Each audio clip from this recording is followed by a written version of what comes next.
Oui, je me demandais en fait, après avoir goûté ce magret, c'est une belle surprise parce qu'il est très doux, fondant, il y a une douceur et c'est comme s'il vient se poser sur la langue et ça vient fondre. Enfin, il y a un côté, ouais, c'est très léger, très subtil. Dans le sens où il y a 8 poivres, donc on pourrait s'attendre à quelque chose de plutôt piquant. Et en fait, tu parles de douceur. C'est que c'est le fruit peut-être à la fois de l'assemblage des poivres, parce qu'il y a poivre et poivre. Souvent, les poivres, c'est des poivres moulus, de mauvaise qualité, qui ont plus le goût de poussière que de poivre. On a parlé du magret, est-ce que tu peux me parler un peu plus de ce limoncello? Oui. Comment t'es venue l'idée? Comment tu le fais en fait, comment tu le fabriques et voilà, tout le processus derrière quoi. Bien dans l'idée de faire plus spécifiquement un limoncello, c'est l'équilibre entre l'acidité et le sucre. C'est un peu comme dans la vie, on ne peut pas avoir une vie faite de douceur, que du sucre. Il, il faut, il faut un peu de tout, il faut de la mer. Des fois, la mer, on dit ah, mais il faut de l'acide, et il faut du sucre. Euh, et c'est justement en associant dans les justes proportions qu'on arrive à des choses comme équilibrées, justes et motivantes aussi. Donc là, tu as un stand avec des pains en forme de galette. Donc tu as deux pains différents. Donc le premier, c'est un pain avec de la cannelle, les épices, de la muscade. Puis j'ai aussi mis de la figue séchée, des olives noires, un bain de romarin à l'eau pour bien remonter et donner du goût. Et la farine qui est utilisée, c'est une farine qui est semi-ancienne et qui est fabriquée par un producteur de légumes et aussi fait un peu de céréales de blé qui s'est situé à Agnan. Alors en fait, moi je fabrique des adhésifs sur mesure avec une machine extraordinaire qui s'appelle un plotter de découpe et qui permet de découper des formes dans des rouleaux d'adhésifs et ensuite fabriquer plein d'objets personnalisés plus ou moins sur mesure. Donc aujourd'hui, je propose des produits assez variés, mais ce qui est intéressant vraiment avec cette technique, c'est de faire des choses vraiment personnalisées. Donc des formes sur mesure, ça peut être des demandes vraiment spécifiques.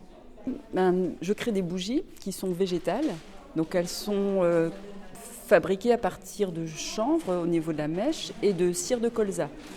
Elles ont pas de parfum, mais elles ont des colorants. Donc il y a une différente gamme avec des couleurs plutôt claires. Et les colorants sont faits à base de mica. Donc ça veut dire qu'entre le colza, la mèche en chanvre, le mica qui est utilisé pour la coloration, elles sont totalement naturelles. Il n'y a aucun élément artificiel ou colorant qui est ajouté. C'est aussi rendre hommage à la nature, donc la respecter, puis respecter l'humain. Et avoir un certain état d'esprit. Je me dis que les gens, parce que j'ai beaucoup discuté avec des gens qui utilisent régulièrement les bougies, la plupart du temps, c'est pour créer une certaine ambiance, c'est pour fêter quelque chose, c'est toujours des moments particuliers. On sait que la bougie, la lumière, elle nous accompagne tout le long de notre vie. C'est un anniversaire, c'est une naissance, c'est au moment de la mort, c'est toutes les fêtes sacrées, c'est quelque chose qui fait partie de la vie humaine. Et je me suis dit que je voulais créer les bougies en ayant cette conscience du pourquoi, de leur but. Donc en fait, quand je les crée, je me concentre sur une phrase qui évoque la lumière. Donc pour ce lot de bougies, on a « Vous êtes la lumière du monde » qu'on retrouve dans l'évangile de Matthieu. Et donc j'ai travaillé sur qu'est-ce que ça veut dire « Vous êtes la lumière du monde ». Donc comme je pratique la méditation, j'ai médité sur cette phrase, j'ai essayé de l'étudier, de la comprendre, voir comment elle pouvait être incarnée, vécue. Et puis, toute cette vie, cette réflexion vivante que j'ai menée a imprégné le temps de création. Donc, je fais des coussins de méditation, comme tu peux voir là, présentés. Ça relève d'un défi à la base. J'avais autour de moi une personne qui avait envie d'un beau coussin de méditation, mais de ne pas trouver ce qu'on trouve dans le commerce habituellement. Et puis je me suis lancée, je me suis prise au jeu et c'est voilà, les réalisations, quelques-unes des réalisations du défi qui m'a été lancé.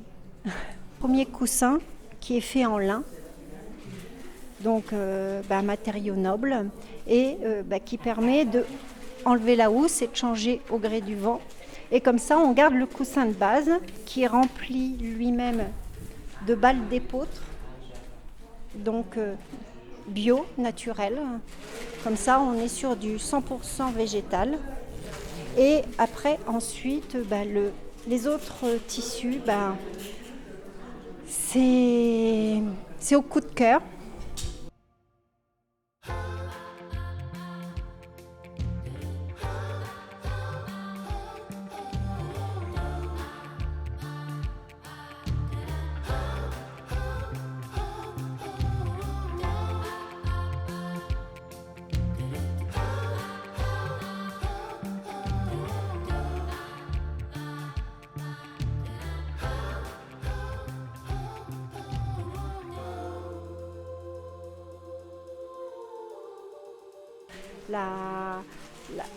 La joie de se retrouver aussi entre personnes qui font de l'artisanat, mais du vrai artisanat.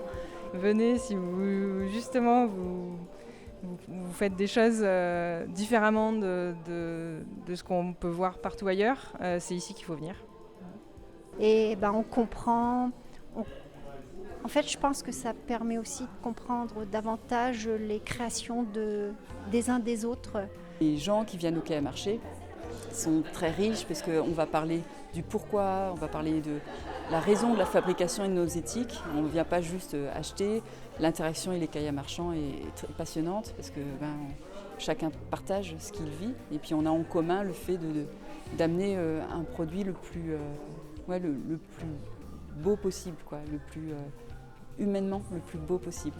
Finalement, je me dis, être engagé pour des valeurs, c'est des choix aussi simples que ça, mais finalement pas si rares et pas si faciles que ça à trouver aujourd'hui en tout cas.